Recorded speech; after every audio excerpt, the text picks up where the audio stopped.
성도 다시 한번 인사합니다. 하나님의 은혜와 사랑이 함께하기를 축복합니다.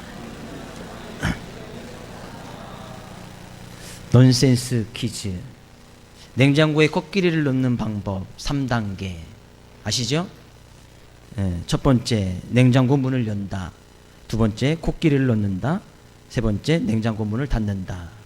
그러면 그 냉장고에 길이를 넣는 방법 4단계. 첫 번째, 냉장고 문을 연다. 두 번째, 코끼리를 뺀다. 세 번째, 길이를 넣는다. 네 번째, 냉장고 문을 닫는다. 엄청 재미난 유머인데 이게 안 통하네. 좀 상상을 하면 엄청 재미난 유머예요. 지난 주간에 우리가 이제 성령에 대해서 좀 살펴보았고, 이번 시간에 계속 말씀을 통해서 그 성령의 충만함에 대해서 좀 살펴보면서 은혜를 나누려고 합니다. 성령은 이제 보혜사 성령, 진리의 영, 지혜의 영, 하나님의 영, 또한 지식과 모략의 영, 재능의 영, 다양한 것으로 이 성령을 이야기를 하고 있고, 그 성령께서 하시는 일은 우리의 하는 것을 가르쳐 주시고 생각나게 하셔서 우리의 연약함을 도우시고, 우리가 나갈 방에 알지 못할 때 우리를 위해서 대신 기도하시면서 탄식하셔서 그것을 생각나게 하시는 분이 이제 바로 성령님이다라는 말씀을 가지고 지난 시간에 은혜를 나눴던 것 같아요. 그래서 성령님은 늘 우리가 살아가야 할 길을 제시해 주시고, 삶 가운데 지혜가 무엇인지, 지식이 무엇인지, 난 우리로 하여금 그 하나님의 말씀을 생각나게 하여서 그 말씀을 따라가게 한단 말이죠. 그래서 예수님의 제자들이 그들이 주님의 말씀을 의지하여서 다 같이 마음을 같이 해서 한 곳에 모여서 그렇게 기도했을 때에 성령이 그들에게 임했던 것을 오늘 본 말씀이 이야기를 하고 있죠. 여기서부터 이제 초대교회의 어떤 교회화된 모습이 시작이 되는 거예요. 그 초대교회 그런 우리가 모습들을 이제 쭉 살펴보면서, 교회는 이런 모습이 교회돼야 되고, 이런 교회가 이루어질 때에 그 교회는 평안해서 든든히 서갈 수 있다. 올 한해 주제의 말씀이고, 그래서 앞으로 이제 사도행전의 모습을 쭉 살펴보면서 교회란 모습은 이렇게 서가야 되는구나. 근데 그들이 교회가 처음 시작이 되어질 때에 하나님께서 그 교회 가운데 처음으로 하나님의 놀라운 능력이 나타나는 것이 바로 성령 강림이란 말이에요. 하나님께서 그들이 모여있는 그곳에 성령을 강림해 주셨다네. 성령님이 내려오셨고 성령을 그들에게 주었단 말이에요. 그들이 어떻게 할 때요? 다 같이 모여서 다 같이 한 곳에 모였더니, 하나님께서 그 모였던 그곳에, 바로 모였던 그곳이 교회의 시작이 되어졌고, 그곳에 성령을 하나님께서 부어주셨다는 거예요. 2절 3절 가서 보면 거기에 이제 강한 바람이나 불의 혀처럼 하나님께서 이 이야기를 하고 있는데, 그것은 성령님이 임재하는 모습을 이야기해요. 성령님이 임재하는 모습. 그것이 마치 이제 급하고 거기 모여있는 곳에 바람이 쌩 부는 것이 아니고, 거기서 이제 불이 막 나서, 불이 나면 모여있는 곳에 사람이 있을 수가 없잖아요. 막 불이 났다는 것이 아니고 성령님이 임재하시는 그런 모습을 그렇게 표현하는 거예요. 그들에게 마치 바람이 쑥 지나가듯이, 막 불길이 싹 타오르듯이 그 성령님이 임재하심이 다 거기에 모였던 모든 사람들이 다 느껴졌다는 거예요. 네, 그렇게 그들에게 성령을 이렇게 허락해 주셨는데, 4절 말씀 가서 보면요, 오늘 이 4절 성령의 충만함을 대해서 좀 살펴보려고 합니다. 4절 말씀 같이 읽어볼까요? 그들이 다 성령의 충만함을 받고 성령이 말하게 하심을 따라 다른 언어들로 말하기를 시작하니라. 성령님의 임재하시는 모습이 강한 바람처럼 불의 혀처럼 이렇게 그들이 느껴지는 그런 모습이 있어. 실제적으로 이제 그들이 그게 느낌을 받았고, 그들 가운데에서 그들이 다 성령의 충만함을 받았다는 거예요. 그래서 성령의 충만함에 대해서 좀 살펴보기를 원하는데요. 이 성령 충만은 이 바울 사도에 가서 보면 성령의 충만함은 딱 한 번밖에 쓰여지지 않았어요. 에베소 5장 18절 가서 보면 우리가 잘 아는 말씀 가운데는 술 취하지 말라, 이거는 방탕한 것이니 오직 성령으로 충만함을 받으라. 성령 충만함을 받으는 데는 거기밖에 쓰여있지 않아요. 성령 충만함을 받아라. 그러면 우리는 이 성령 충만이 무엇인지 좀 생각해 볼 필요가 있다는 거예요. 성령을 받아요. 우리는 예수님을 나의 주님으로 고백했다면 내가 성령 세례를 받았는지, 성령을 받았는지 안 받았는지 내가 인식할 수도 있고 인식 못할 수도 있지만, 내가 예수님을 나의 인생의 주님으로 고백했으면 벌써 내가 알든 알지 못하든 성령을 이미 받았단 말이죠. 그것을 성령을 받았던 그 순간을 우리는 이제 성령 세례라고 이야기를 하는데, 성령을 받았단 말이에요. 다시 한번 확인해 볼까요? 예수님을 믿으시는 분 아멘요? 예수님을 나의 인생의 주님으로 고백하시는 분 아멘요? 성령을 받으신 분 아멘요? 지금 똑같은 이야기예요.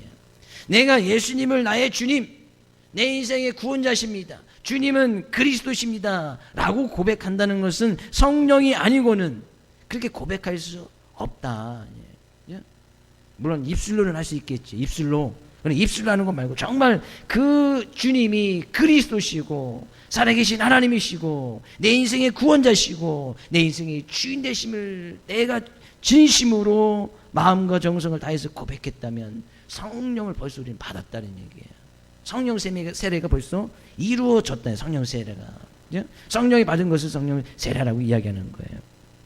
근데 왜 또 성령의 충만함을 받아야 되느냐? 한번 성령 받으면 됐지. 왜 성령의 또 충만함을 받으라고 바울 사도는 이야기하고 있고, 오늘도 그들이 다 성령의 충만함을 받고 성령을 받았으면 됐지. 아마 이 사도행전에서 있었던 것은 그들이 이제 성령 세례와 성령 충만함이 동시에 이루어졌던 것 같아요. 왜? 그 이전에 제자들이 성령을 받았다는 이야기는 없거든요. 그들이 다 같이 모였을 때 성령을 그들이 받았고 성령의 충만함까지도 이루어졌다는 거예요. 그러면 우리도 성령을 이미 받았으면 성령의 충만함을 받아야 된단 말이에요. 성령의 충만함. 성령의 충만한 것은 그런 거예요. 바울 사도는 성령의 충만함을 딱 한 번 사용하고 있지만, 사도행전에 가서 쭉 성령이 나오는 그 부분들을 읽어보면 성령의 충만함은 우리 어떤 공간적으로 성령을 채우는 것이 아니에요. 우리 마음속에 성령을 어떤 마음의 공간이 있어서 거기에 성령을 가득하게 채우는 것이 충만함이 아니에요. 오늘 4절에서도 이 성령의 충만함이 무엇인지 그것을 이야기하고 있어요. 그들이 다 성령의 충만함을 받고 성령이 말하게 하심을 따라 다른 언어들로 말하기를 시작하니라. 이게 서기에 성령 충만이라는 그 의미가 담겨져 있어요. 성령이 말하게 하심을 따라 그들이 말했다는 거예요. 그럼 성령이 말하게 하시면, 성령께서 말씀하시면 그 말씀을 따라가는 것, 이것이 바로 성령 충만이에요. 성령 충만함은 우리 안에 내주하고 계신, 우리 안에 계신 성령님께서 말씀하실 때에 성령님께서 가르쳐 주시고 성령님께서 하나님의 말씀이 생각나게 하실 때에 그 말씀을 따라서 움직이는 것이 바로 성령 충만이라는 거예요. 우리의 가운데 성령님께서 하시는 일은 하나님의 말씀을 가르쳐 주시고 우리의 연약함을 도와주시며, 우리가 무슨 일을 결정을 내릴 때마다 말씀을 따라 그 말씀이 생각나게 한다는 거죠. 그러면 우리에게 성령 충만함이 있는 사람들은 그 말씀을 쫓아간다는 거예요. 성령님께서 지시하시는 대로, 성령님께서 가르쳐 주시는 대로, 성령님께서 생각나시게 하시는 대로 그 말씀을 따라가는 거예요. 거기에는 내 뜻이나 내 생각이나 내 의지는 배제가 됩니다. 성령님께서 뭐라고 말씀하시는지, 그것이 바로 성령 충만이라는 거예요. 그래서 성령 충만은 늘 성령님의 인도하심을 받아서 그 성령님께서 말씀하시는 대로 곧 성령의 지배를 받아가는 모습. 바울사도는 사도행전이나 로마서에서 그것을 갖다 성령 충만이라고 이야기하는 것이 많아요. 성령님의 인도, 성령님의 지배, 성령님께서 가르쳐 주시면 그 가르침을 따라가고, 성령님께서 생각나게 하시면 그 생각하는 대로 내 뜻과 내 생각을 접어두고 그 생각을 성령님이 주신 그 생각을 따라가는 것, 이것이 바로 성령 충만이라는 얘기예요.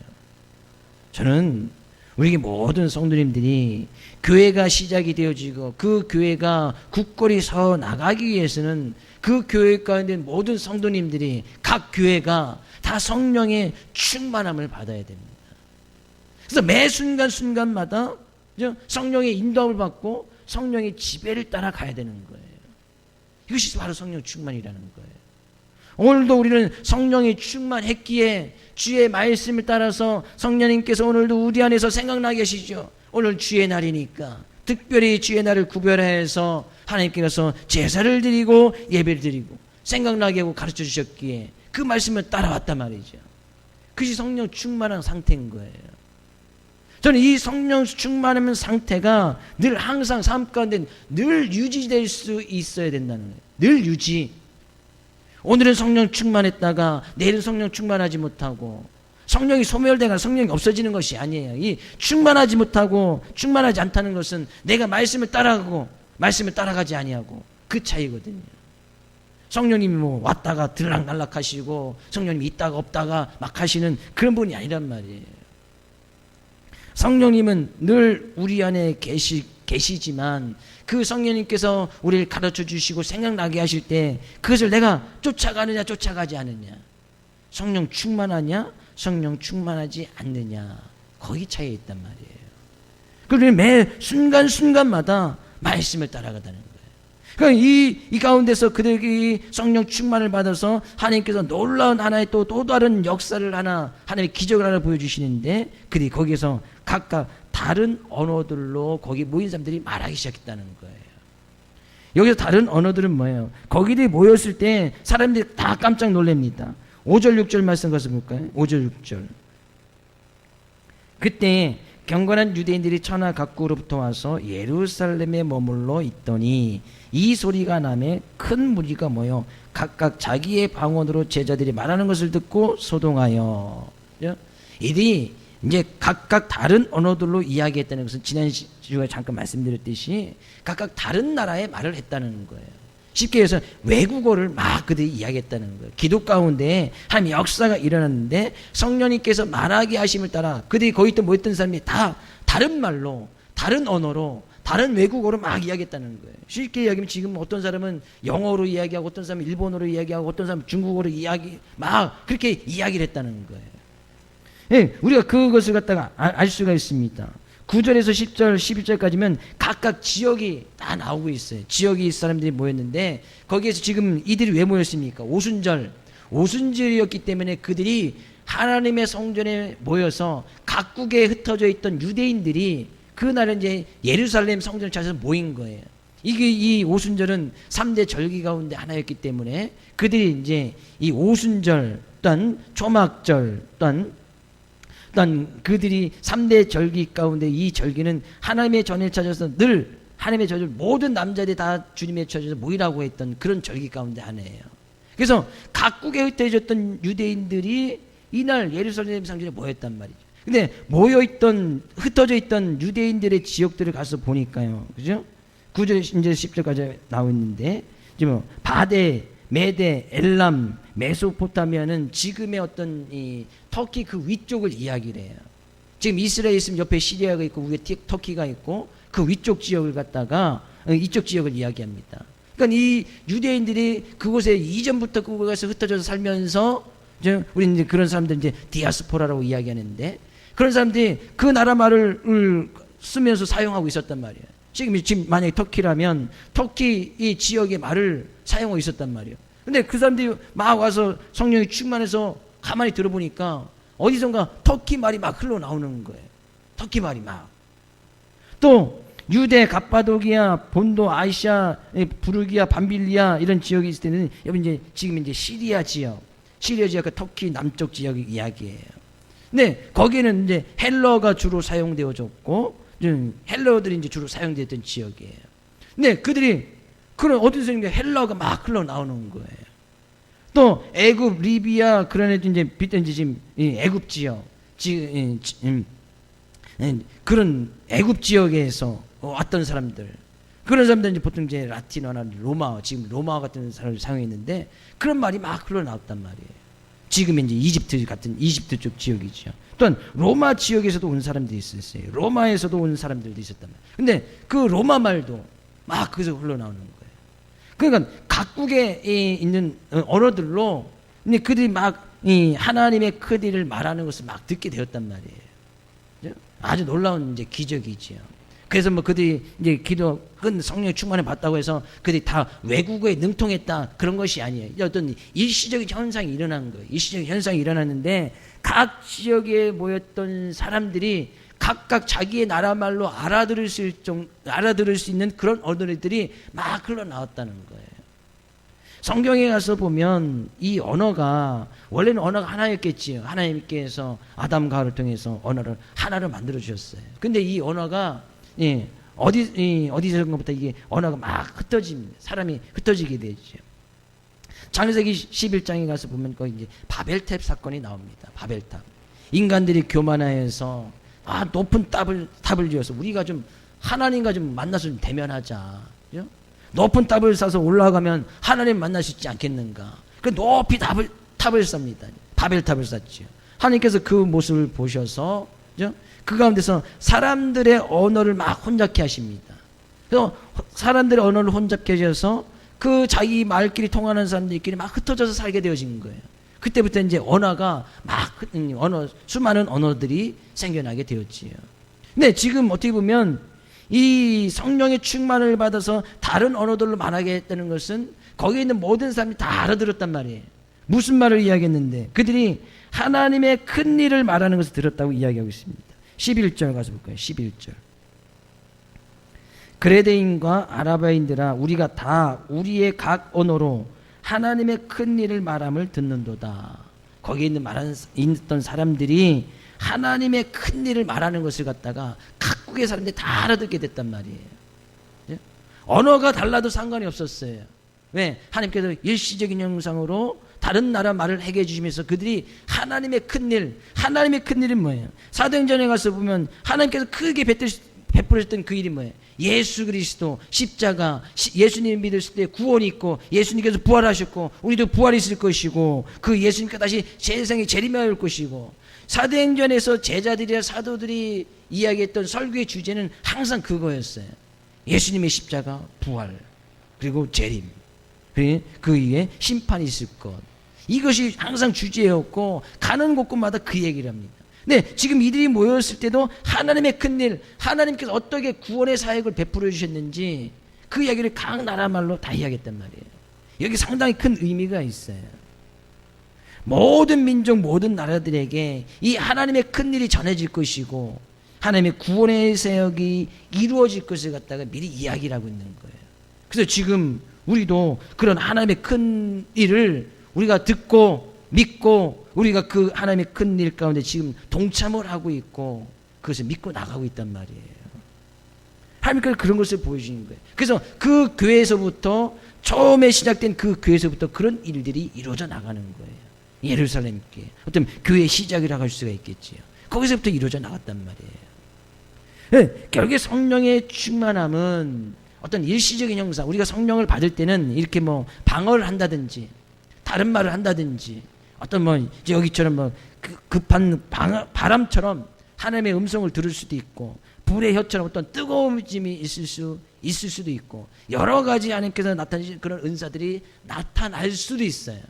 안 나타날 수도 있고, 그러나 대부분은 우리가 이제 안 나타나는 경우들이 훨씬 더 많습니다. 그러나 어떤 어떤 기적을 체험하는 것이 중요한 것이 아니고 성령님께서 말씀하시면 그 말씀을 따라가는 성령의 충만함이 있어야 된다는 거예요. 그런 성령의 충만함이 있을 때 그들이 했던 것이 뭐예요? 하나님의 큰 일을 담대하게 이야기할 수 있다는 거예요. 여기서 강한 바람, 불의 여는 바로 그런 담대함을 이야기하는 거예요. 당시에 예수님의 제자들이 예수님을 증거하는 것이 쉽지 않았습니다. 왜? 예수님께서 십자가에 못 박히신 지 얼마 되지 않았거든요. 왜? 그가 하나님의 아들이고 그리스도라고 이야기했던 그 신성 모독죄에 걸려서 겉으로 보여지기에는 그가 신성 모독죄에 아주 중형에 처해져서 십자가에 못 박혀 죽었단 말이에요. 근데 그것을 보던 제자들이 때로 다 뿔뿔이 흩어졌다가 도망가기도 했지 않습니까? 근데 그들이 다시 모여서 주님의 말씀, 부활하신 주님을 만나고 그 부활하신 주님을 말씀을 의지해서 그들이 같이 모여서 오로지 기도에 힘썼을 때 그 성령이 딱 임하게 됐단 말이죠. 근데 성령이 임하고 나서 딱 했던 것이 바로 이제 베드로 사도에서 담대하게 하나님의 말씀 딱 증거하는 거예요. 거기에 흩어져 있던 많은 유대인들이 있었고 다른 나라의 많은 사람들이 있었고 정통 유대교를 따라가는 사람들이 있었단 말이에요. 근데 그들 가운데서 담대하게 예수에 대해서 이야기하고 있고 예수님이 십자가, 예수님만이 구원이시라고, 예수님 믿어야 된다고 담대하게 이야기하는 베드로의 모습을 보게 되어지고 다른 사도들의 모습을 보게 되어집니다. 성령의 충만함을 받으면 그런 담대함이 생긴단 말이에요. 말씀을 따라갈 수 있는 담대함이 생긴단 말이에요. 그 말씀을 따라가면 힘들고 어려울 것이 생길 것이 분명히 알아요. 말씀을 따라가면 내 시간이 없어지는 걸 알아요. 그 말씀을 따라가면 친구 관계 끊어질지도 모른다는 그런 두려움이 생길 수도 있어요. 그 말씀을 따라가면 직장의 문제에서 힘들고 어려울 수도 있어요. 그 말씀을 따라가면 가족 관계나 이런 거에서 큰 어려움을 당하고 문제가 생길 수도 있어요. 근데 담대함이 생기는 거예요. 이게 성령 충만이거든요. 담대함이 생기면 그 말씀을 따라가는 거예요. 친구 관계보다 뭐 가족 관계 물론 중요합니다. 친구 관계 잘 유지하는 거 중요하고 가족 관계 잘 유지하는 거 중요하지요. 직장 관계에서 직장을 잘 선택하고 직장에서 열심히 일하는 거 중요하지요. 근데 그것보다 우선순위에 말씀이 서게 되어진단 말이에요. 그러면 성령님께서는 그 가운데서 지혜를 주시고 말씀을 따라가면 이 성령은 지혜의 영이기 때문에 그 일을 잘 해결나갈 수 있는 지혜를 허락해 주신단 말이에요. 결코 삶 가운데 어려움이나 그 두려움 때문에 우리의 삶 가운데 손해가 나지 않도록 해주신다는 거죠. 그런 담대함이 생긴 거예요. 말씀을 따라간다. 강한 바람처럼 불의 얼처럼 성령을 이렇게 표현한 것은 그들에게 담대함이 생겼다는 거예요. 그래서 과감하게 성령님께서 말하시면 그 말씀을 붙들고 따라 나간 거예요. 그럼 담대함, 그런 어떤 결단력이 생겨지게 되었다는 거예요. 우리의 삶 가운데서 이런 성령의 충만함, 성령님께서 주시는 그런 담대함이 필요합니다. 하나님의 큰 일을 밝히 말할 수 있는 그런 담대함이 필요하다는 거예요. 직장에서도, 친구 관계에서도, 가족 관계에서도, 내가 직장을 선택함에 있어서도, 학교를 선택함에 있어서도 그런 담대함이 필요하다니. 물론 우리는 그것을 놓고 기도해야 되겠지요. 쉽게 내려지는 것이 아니지요. 직장 문제 쉽지 않잖아요. 친구 관계, 가족 관계 그거 쉽지 않잖아요. 그렇다고 가족 관계 끊을 수도 없고 친구 관계 다 끊어버릴 수도 없고 쉬운 일이 아니란 말이에요. 근데 그 가운데서도 성령님께서는 말씀을 따라 움직일 수 있도록 담대함을 허락해 주시더라는 거예요. 저는 이 담대함이 우리에게 모든 성령 가운데 필요하다고 생각이 되어집니다. 그것이 바로 성령 충만이거든요. 성령 충만을 한마디로 오늘 사도행전에 있는 말씀을 통해서 이야기한다면 바로 담대함이다. 담대함. 결단력. 그죠? 하나님의 말씀을 따라 내릴 수 있는 놀라운 결단력. 하나님의 말씀을 쫓아가겠다고 하는 그런 담대함으로 그것이 행해나 나의 삶 가운데 유익이 없고 나의 삶 가운데 손해가 날 수 있는 그런 생각이나 그런 내 뜻이 있는다 할지라도 그것을 포기해버리고 버려버리는 그런 담대함을 이야기하는 거예요. 이들은요, 지금 거기에 모였던 사도들이나 또 다른 제자들은 목숨을 지금 내놓고 있는 거예요. 예수님께서 얼마 전에 십자가에 못 박혀 죽었듯이 그들도 그렇게 못 박혀 죽일 수밖에 없는 그런 위기 가운데 놓여져 있는 거예요.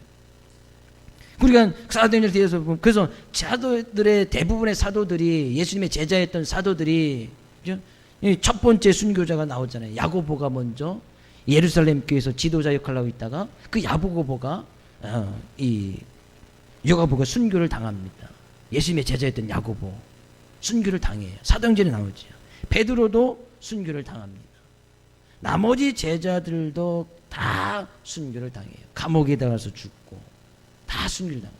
근데 왜 그들이 목숨까지 내어놓으면서 그런 담대함이 생겼는가? 그게 시작이 바로 성령이 충만하게 임했던 그 사건부터 시작이 되어진다는 거예요.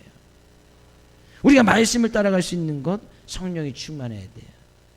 우리가 말씀을 따라서 담대하게 그 말씀을 따라서 나의 삶 가운데 올바른 결정을 내릴 수 있는 것, 그럼 담대함, 성령의 충만함이 있어야 된다는 거예요. 주의 이름으로 축복을 드립니다. 성령이 충만할 수 있기를 주의 이름으로 축복을 드립니다. 우리 옆에 계신 성도님에게 우리 성령 충만합시다. 말씀을 따라 담대합시다. 그렇게 나가면 사람들이 인정해주고 아, 저 사람 성령 충만하구나, 예수님 잘 믿는구나 박수 쳐줍니까?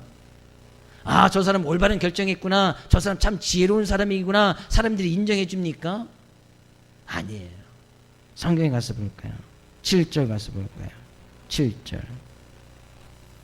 다 놀라 신기하게 여겨 이르되 보라, 이 말하는 사람들이 다 갈릴리 사람이 아니냐. 8절. 우리가 우리 각 사람이 난 곳 방언으로 듣게 되는 것이 어찌 됨이냐. 무슨 일이 났어요? 성령의 충만으로 각각 다른 언어로 이야기를 하다 보니까 사람들의 반응이 뭐예요? 야, 저 사람들 갈릴리 사람 아니야? 무시했다는 거예요. 무시. 요한복음에 가서 보면, 요한복음에 가서 보면 갈릴리 사람, 갈릴리에서 뭐 선한 것이 나올 수 있겠느냐. 예수님이 갈릴리 출신이거든요. 거기에 선지자가 나오고 거기에서 하나님의 아들이 났다고 하니까, 에이, 무슨 갈릴리에서 선한 것이 무슨 것이 있겠어. 아주 이제 갈릴리 지방 출신들을 무시하는 그런 요한복음 1장에 그런 사건이 나옵니다. 네, 야, 저 사람들 갈릴리 출신이 아니냐? 라는 것은 뭐예요? 갈릴리 사람 아니냐? 예수님의 제자들 아니냐? 그 예수님을 따라갔던 사람이 그 어부 출신이고 무식하고 그랬던 사람이 어떻게 언제 외국어를 배워서 외국어로 하나님의 일을 막 이야기하느냐? 무시했단 말이에요. 무시한 거예요. 아, 사람들이 갈릴리 사람인데, 아, 공부도 못했던 사람인데, 아, 저 사람 인물도 없는 사람인데, 저 사람 가진 것도 없는 사람인데, 성령의 충만을 받고 우리가 주의 일을 열심히 하려고 담대히 나가다 보면 사람들의 첫 번째 반응은 저 사람, 아, 예전에 저런 사람이 아니었는데, 아, 저 사람 예수님 믿는 사람이라고 하는데, 아, 정말 예수님 믿는 사람이 벌 수 있겠어? 아, 예수 믿는다고 하더니만, 아, 직장에서 열심히 하지 않냐고. 에이, 예수 믿는다고 하더니만 저 사람이 이상해졌어. 예수님 믿는 사람들을 깔보거나 무시하는 경향이 있단 말이죠. 친구들 관계에서도 마찬가지죠. 에이, 저 사람 예수 믿는다더니만, 에이, 쟤 예수 믿는다면 사람 버렸어. 애가 이상해졌어. 무시당하는 일들이 많이 생긴단 말이에요. 가족 관계에서도 마찬가지고요. 저 사람 예수 믿더니만 가족 관계에서도 올바로 행하지 못한다고. 실제적으로 그렇지 않은데 사람들의 반응은 그런 거예요. 일단 믿는 사람들을 무시해요. 상종하지 않으려고 한다죠. 잘 관계를 맺지 않으려고 한다는 거죠. 그래서 믿지 않는 사람들과 믿는 사람들이 그 관계 속에서 정말 지혜롭게 그 관계를 잘 유지해가는 건 쉽지 않은 거예요. 근데 그 관계를 잘 유지할 수 있는 비결은 성령님은 지혜의 영이니까 그 성령님께 또 구하고 나가야지요. 모이는 회식 자리에서 한두 잔씩 하지 아니하면 그 직장에서 관계를 유지할 수 없다고요? 유지하기 힘들어요. 힘들 수도 있어요. 그러나 그 가운데서도 담대하게 말씀을 따라 움직이면 하나님께서 반드시 지혜를 준다는 거죠.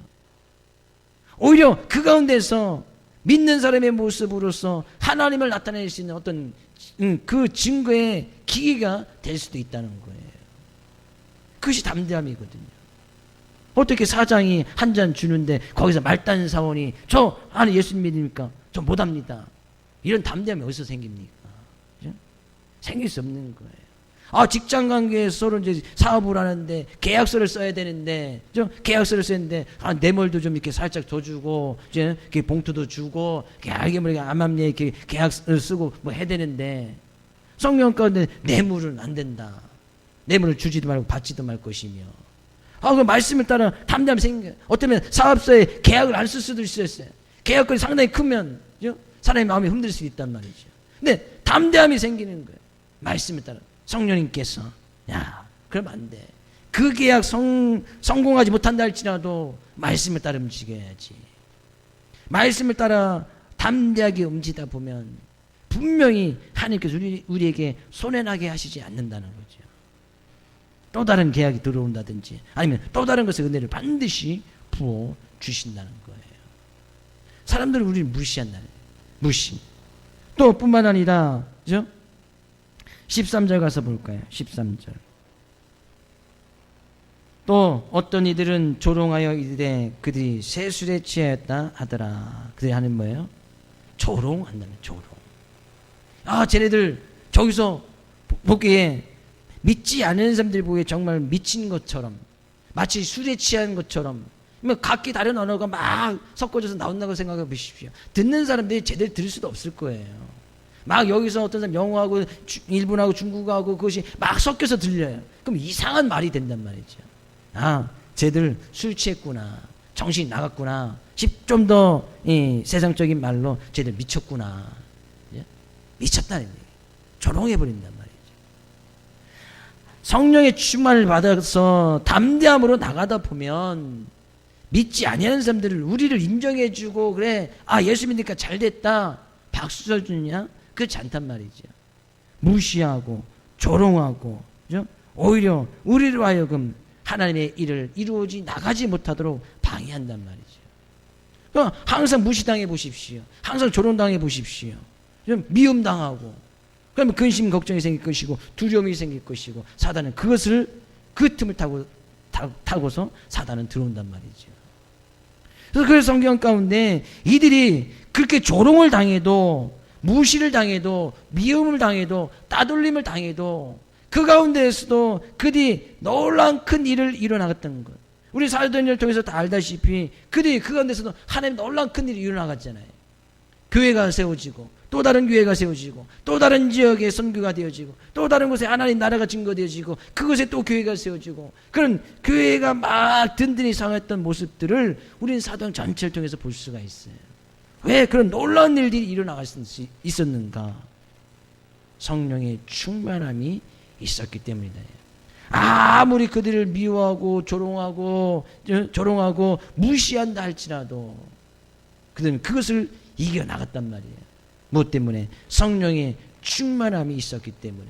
오히려 그런 성령의 충만함을 받아 그들은 가는 곳곳마다 하나님의 큰 일을 말하게 되어지는 거예요. 예수 그리스도, 예수님의 십자가의 사랑, 예수님의 부활을 담대하게 이야기하고 다닐 수 있단 말이에요. 바로 성령 충만이라는 거예요. 교회가 평안하여 든든히 서가기 위해서는 성령의 충만함이 없이는 교회는 평안하여 든든히 설 수가 없습니다. 잠깐은 그럴 수 있겠지요. 잠깐, 눈에 보이는 것으로는 잠깐은 그럴 수 있어요. 그러나 교회가 정말 교회가 되고 수많은 어려움과 환난과 문제 속에서 교회가 교회다운 모습으로 서기 위해서는 성령의 충만함이 있어야 된다는 거예요. 교회가 평안한지, 교회가 든든한지는 언제 알 수 있느냐? 그죠? 언제 알 수 있느냐? 어려움이 올 때, 무시를 당할 때, 조롱을 당할 때, 미움을 받을 때, 다른 사람들에게 따돌림을 받을 때, 내가 정말 교회다운 모습으로 굳건히 서 있느냐? 그때 알 수 있는 거예요. 우리 교회가 무시를 당하거나 조롱을 당하거나 교회 가운데 큰 환난이 오고 어려움이 올 때, 그때 그것을 이겨나갈 때, 아, 그 교회는 든든하구나, 그때 알 수 있는 거예요. 다들 편하고 문제 없고 어려움이 없으면 다들 잘 서 있지요. 늘 순풍이 불고 늘 평안하면 그 가운데 누구나 다 설 수 있는 거예요. 근데 든든하다는 것은 어려움이 올 때 알 수 있단 말이에요. 환난이 올 때. 그래서 저는 여러분의 성도님들의 삶 가운데서 늘 이렇게 좀 든든히 서갈 수 있는 교회 모습이 되기 위해서는 우리 자신 또한 교회의 모습이기 때문에 성령이 반드시 필요하고 성령의 충만함이 필요하다는 거예요. 그래야 교회가 교회다울 수 있는 거예요. 성도가 성도다울 수 있고 목회자가 목회자다울 수 있는 거예요. 성령의 충만함, 뭔가 채워지는 것이 아니고 내가 정말 어떤 상황 가운데서 조롱받을 때, 무시당할 때 내가 담대함으로 그 성령님께서 주시는 말씀을 따라갈 수 있느냐, 그것이 충만함이에요. 그런 성령의 충만함으로 한 주간도 주님이 주시는 그 은혜를 따라 걸어가기를 원하고 그 성령의 충만함으로 담대하게 세상을 이겨나가기를 원하며 그 담대함으로 말미암아 든든히 서갈 수 있는 여러분과 저의 삶의 모습, 우리 교회 될 수 있기를 주의 이름으로 축복을 드립니다.